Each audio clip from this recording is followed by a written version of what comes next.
Let's do this. So welcome back to JK Rants and Reviews. I'm John, this is Caleb, and today we're going to rank 3 Jokers, and we're only going to do live action Jokers that were in a movie. They got a full movie. So we're not going to include Cesar Romero, Jared Leto, because he only got like 20 minutes into a movie, 10 minutes into a movie. We're not going to include Mark Hamill. Definitely mad respects to Mark Hamill. Yeah. But as of right now, we just want to focus on these guys because it's the most fair.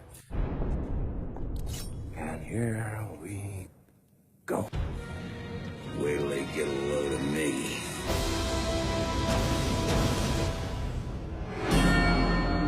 So we got Jack Nicholson, 1989. Get those wonderful toys. Fantastic. My favorite movie of all time.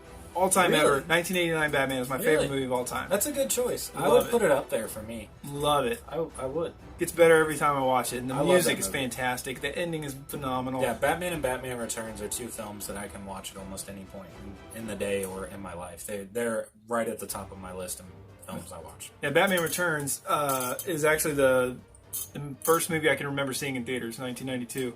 God, it was awesome. It was right before 4th of July. Fireworks, Batman Returns, awesome toys. Great time in my childhood. And then everybody's like, there's a lot of adult themes in this movie. Right. And then we got Heath Ledger's performance, Here's my card. which is legendary. Won an Oscar for it, 2008. I saw it in Vegas. It's fantastic, and he only gets better every time you watch it. Like there's no magic that's lost, in my opinion. I saw that film premiere night. I think that film is the film I have seen the most in theaters. I lost count how many times I went to see it. And a lot of it was based in the Joker performance. And yeah. Yeah, my friends and I, we actually made out of one of those big metal drums. We actually made a Batman searchlight for the movie theater, and it was awesome. It was shining on the side of the theater. It was amazing. Anyway, and then we go to now 2019, Joaquin Phoenix's Joker. 3 completely different Jokers, 3 phenomenal actors. Yeah, all 3 were portrayed brilliantly. All 3 did a great job with the dynamics that they were given for the character. They fit their movie. They did fit their movie. They were above their times, I would say. Oh, yeah. I mean, and okay, so in 3 completely different Jokers, we have the creation of a Joker. You could say in 1989, but he was already kind of fleshed out. He was already a gangster. He was already a little crazy. Yeah, they gave him a little bit of a backstory, and then the vat of acid is why he existed. Right. But he's got the best. I feel like Jack's got the best gangster background. He Yeah. does a great job of pulling from a lot of different Jokers. I think he's overlooked a lot. Yeah. Heath Ledger, like we said, you can't take anything away from him. He's phenomenal. You don't get a backstory, which personally, for the Joker character, I find all them so much better. Just like Michael Myers, it's better the more you don't know, the more you can speculate. And you know how many different stories he has for how I got these scars, like just proving to the fact that you're not gonna get to know. I mean, there's all these speculations and fan theories out there that, like, there's some that he was a veteran, there's some that he was laid off from Wayne Tech. The veteran makes the most sense because he handles like the rocket launcher, the machine gun, the shotgun. He's all about chaos. He's all about My strategy. favorite part is Love when it. he stands up with the gun and shoots as he's standing up. Machine gun. Yeah, There's so many good scenes, like just the hopping into the bus, the blowing up of the hospital. And that was improv. Right? Yeah, he caught him off guard. Yeah, so he kept going. That was great. It's good because that was a one-off. You can't really like redo that again. Yeah, I'm so glad they caught that. Oh, so good. And just so many good one-liners. Like you said, I got these scars. Why so serious? I'm gonna make this pencil disappear. Oh God, so good. I know the squealers when I see them, and But once again, we go back to Jack Nicholson, and you got Have You Ever Danced with the Devil in the Pale Moonlight? Yeah. It's fantastic. And I would say that's probably better than anything with Heath Ledger for me. there's It's so good. something about the way Jack Nicholson moves as the Joker that worked so well. I think if I had been an adult or alive, actually, at the time. Wow. Okay. I probably would have said Jack Nicholson wasn't a fit for the Joker before seeing the film, much like people did say Michael Keaton was not a fit for Batman at the time. Well, but The Shining was out, and that kind of I would think that and The Cuckoo's Nest probably helped put him in there. I think that would have helped, but at the same time, just like something about his persona doesn't fit the character. But then you see him as the Joker, and it works. Oh, his It works laugh really is well. fantastic. I mean, And I his said laugh the is great. same about Joaquin Phoenix. When I heard he was cast as the Joker, I was like, His laugh sounds the most desperate. Like, his sounds the most, like, broken inside, snapping, the rage, all that stuff. Like, yeah, it's weird. Like, you've got Jack Nicholson, the gangster. You've got anarchist yet organized chaos, because Strategy, he was just was a dog king of the chasing strategy. cars. But he wasn't. Right. Do I look like a guy with a plan?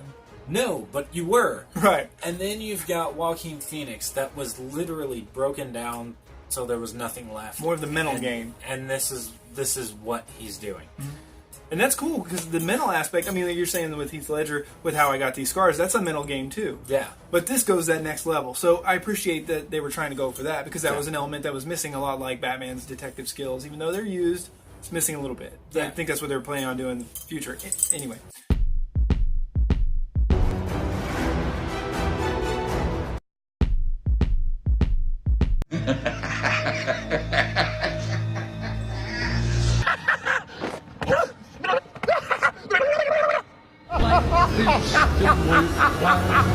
Caleb, let's rank them. Are we starting at the bottom or at the top? We gotta start with the bottom.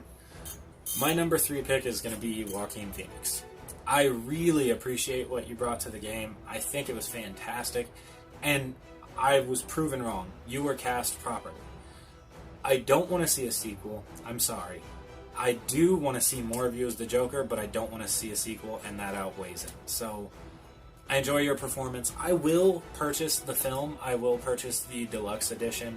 I look forward to the behind-the-scenes footage, to the commentary, but I just... If they would have cast you in a different Joker character for, like, the actual extended universe, I would want more of it. Yeah. I just don't want them to ruin a great thing. Yep. I agree with Caleb on this one. I love Joaquin Phoenix. He's phenomenal. You can make the argument he's the best acted Joker. Like the movements, the facial tics, everything. But yeah, at the end of the day, it's missing a lot of different elements that I think I would need a Joker to be able to be in the Batman universe, to truly be a Joker. Right. So yeah, I'm gonna go with that. Yeah. Yep. My number 2 is going to be Jack Nicholson. Now, which leaves only one. Right. Before Heath Ledger, Jack Nicholson was the definitive Joker for me. Of course, Mark Hamill and watching the shows and all that, but Jack Nicholson is fantastic in the role. I mean, the scene with the boombox and they're breaking the statues, and that's what the Joker is. Mm-hmm. It was brilliant and well done, and I'm shocked that they got away with so much in that movie at that time. Right, and like, then he had the flower, yeah, the gun that says "pow." There's a lot of little fun things in that movie that he does. They got away with a lot, because horror films at the time weren't, and yet these films got away with like everything. The gothic tone fit his character as well. Yes, it did. Yep. For me, I'm actually going to shock a lot of people. I'm actually going to say that Heath Ledger is my second favorite. Taking nothing away from it. He, by far, was better than I ever would have imagined. He's the one that set the standard. I mean, you could say Michael Keaton for Batman, like you just said, Beetlejuice, Michael Keaton. But in my time, like fully aware in college time, I was like, nah, I don't know, I don't see it. I did the same thing. Wow. Yep. So yeah. So you're number 1. Why? I almost said Christian Bale. No. That's a whole other conversation. Heath Ledger, number 1. There's something to how meticulous this character is. Upon the first watch, you do think that he is this agent of chaos. But then you start to realize that he's not. There is more to his story. I do believe, had he not passed, there was going to be more in The Dark Knight Rises, and we were going to get a finale with Batman and the Joker, because, I mean, how many references does the Joker make to Batman in that film that they are meant to do this forever? I don't want to kill you. What would I do without you? No, you complete me. They also got right, like, the comedy. There was so much comedy with the Joker. I mean, the Pencils, the grenade, the here's my whole card. theater busted out laughing at so many of the scenes with him that are dark jokes that were just perfect. We're gonna have tryouts. Yeah, absolutely perfect. And still, when I put that movie in, the Joker's what I look forward to seeing the most. No question. I do like the new Batsuit in that movie as opposed to Batman Begins, but that's, again... I actually like the Batman Begins one better. Yeah, I don't like the choppy neck and the little face. I don't know. I don't like it. Yeah. Different topic. And his cape is never over his shoulders. It bugs the ever-loving bejeezers out of me. Sorry. I'm done. That's weird. But, yeah, Heath Ledger just... he exceeded my expectations. I remember when my brother came out and told me Heath Ledger's going to be the Joker, I'm like, the dude from 10 Things I Hate About You? The dude from... Patriot. Yeah, but, I mean, his life was cut short in The Patriot. The dude from A Knight's Tale? Really? I love Knight's Tale. Good call. But it worked out really, really well. Really well. Yeah, he's a world-class actor that people knew. You know what I'm saying? Like, Yeah. maybe not the rest of the world, but the directors and the people eyeballing him knew. And I really, really wish that he would not have passed and we would have got some more with that. I can't believe how big the Dark Knight trilogy, like, it would not be as big without him. No question. It would not have made it as big. Batman Begins is definitely a fantastic film, but once you inserted him as the Joker, it changed the entire tone of that little trilogy. And it's still something today that people strive for, is the epicness of The Dark Knight. Yeah. Yep. So, Heath Ledger. So for me, it's Jack Nicholson. I think he looks like the Joker the most. I love his laugh. I love his movements. I like the clean face paint, even though I love the chaos where he's doing it himself and it's on his fingers and stuff like that. I like that. But yeah, it's just that 1989 with the gothic feel, the jokes, the look of him. I do wish he was like 10 pounds lighter. I'm not trying to be weird, but I like my Joker's really thin and cracked out looking. But not taking anything away from it. But anyway, I love that movie, and he's perfect in that role. I do wish that once again he wouldn't have died in that movie, because I would have liked to have seen him do some more with that. But with Jack Nicholson, I don't know if he would have been a returning character or something like that. Anyway, Well, there was rumors for what the third Tim Burton film was going to be, that there was going to be a little bit of Joker influence and undertones, yeah, which I still wish we would have got that film. yeah. Oh, Yeah.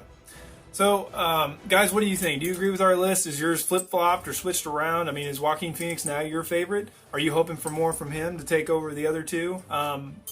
or are you just going to be really mad at us because we didn't put Cesar Romero in here? Sorry.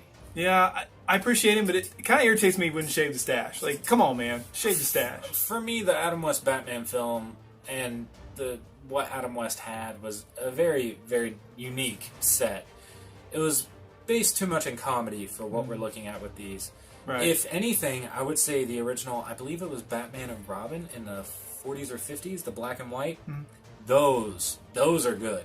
So forget Adam West. He is not the first live action Batman. Go back a little further. And that is perfection. Yep. So, guys, as always, thank you for watching. Make sure and like, comment, subscribe, hit that notification bell so you get some more R&R. Until next time, JK out.